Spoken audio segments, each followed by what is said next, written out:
Ang alamat ng palay.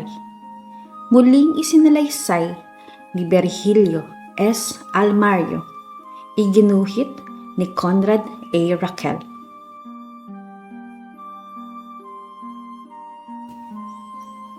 Noong araw, hindi nagtatanim ng halaman at hindi nag-aalaga ng hayop ang mga tao para may makain.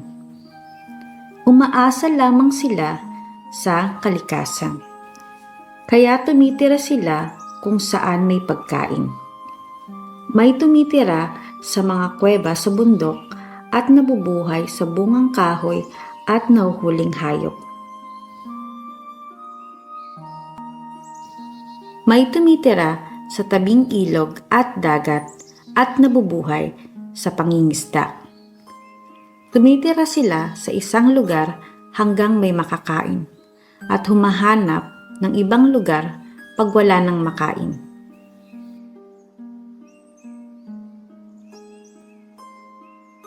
Kasama ng iba ang mag-asawang Banag at Danas sa paghahanap ng bagong lugar na matitirahan. Dati silang nakatira sa tabing dagat. Ngunit sinira ng malakas na bagyo ang kanilang mga bahay sa tabi ng dagat. Natatakot silang muling abutin ng bagyo.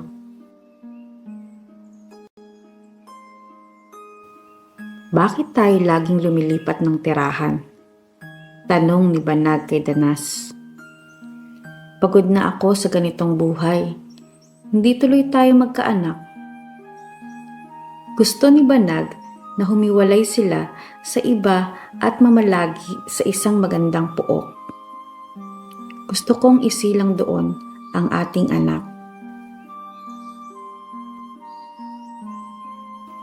Sinunod ni Danas ang hiling ng asawa. Pumili sila ng isang magandang pook sa bundok at doon nagtayo ng munting bahay. Tahimik ang napili nilang pook sa bundok at sagana sa prutas at hayop na makakain. May malinaw na batis sa malapit at maraming isdang nahuhuli si Danas.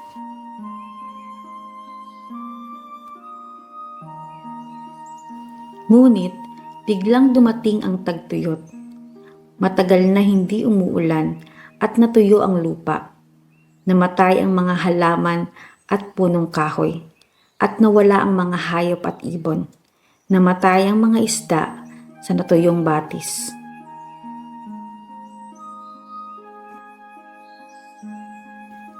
Naghanap ng pagkain sa malayo si Danas, ngunit malawak ang dumating na tagtuyot.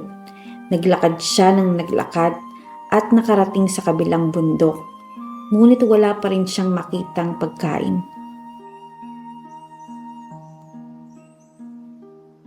Inabot ng matinding pagod si Danas sa gitna ng isang malapad na parang. Nahiga siya sa damuhan at nakatulog. Noon, biglang humihip ang hangin at sumayaw at umawit ang mga damo. Nagising at nagulat si Danas.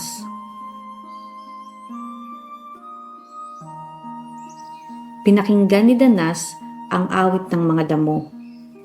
Kami ang pag-asa ng tao, Danas. Pulutin mo ang aming mga putil. Masarap na pagkain ang aming mga putil. Noon, napansin ni Danas ang mga uhay ng damo. Hitik sa mga gintong butil ang bawat uhay. Pumitas siya ng isang butil at kinagat. Bayuhin mo ang aming mga putil para maalis ang gintong balat. Muling awit na masaya ng mga damo.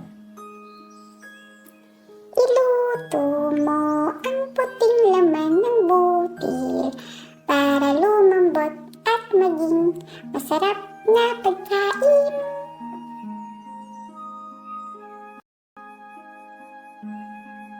Pumitas ng maraming uhay si Danas hanggang mapuno ang kaniyang sisidlan at nagmamadaling umuwi kay Banag.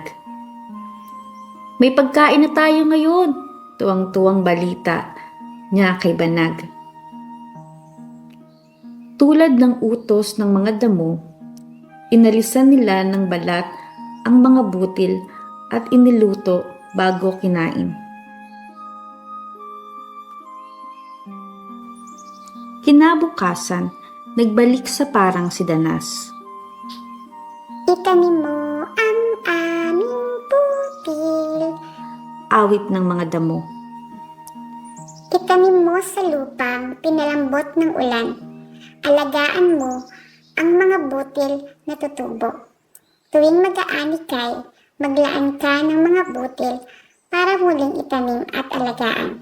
Matuto kang magsaka at mag-alaga ng halaman. Sa pagsasaka, kaaasa ng ikabubuhay. Biglang naramdaman ni Danas ang patak ng ulan. Nagdidilim ang langit nang tumingala siya. Palay ang itawag mo sa iyong pananim. Awit ng mga damo na lalong sumigla sa pagsayaw, pagbuhos ng malakas na ulan. Ibalita mo sa ibang tao ang lahat. Ituro mo sa kanila ang pag-aalaga ng palay. Sinunod ni Danas ang mga utos ng damo. Gumawa siya ng bukid sa paligid ng bahay at pinag-aralang mabuti ang pag-aalaga ng palay. Itinuro niya sa ibang tao ang natutunan. Lumawak ng lumawak ang mga bukid na taniman at mula noon naging magsasaka ang mga tao. Hindi na rin sila palipat-lipat ng tirahan.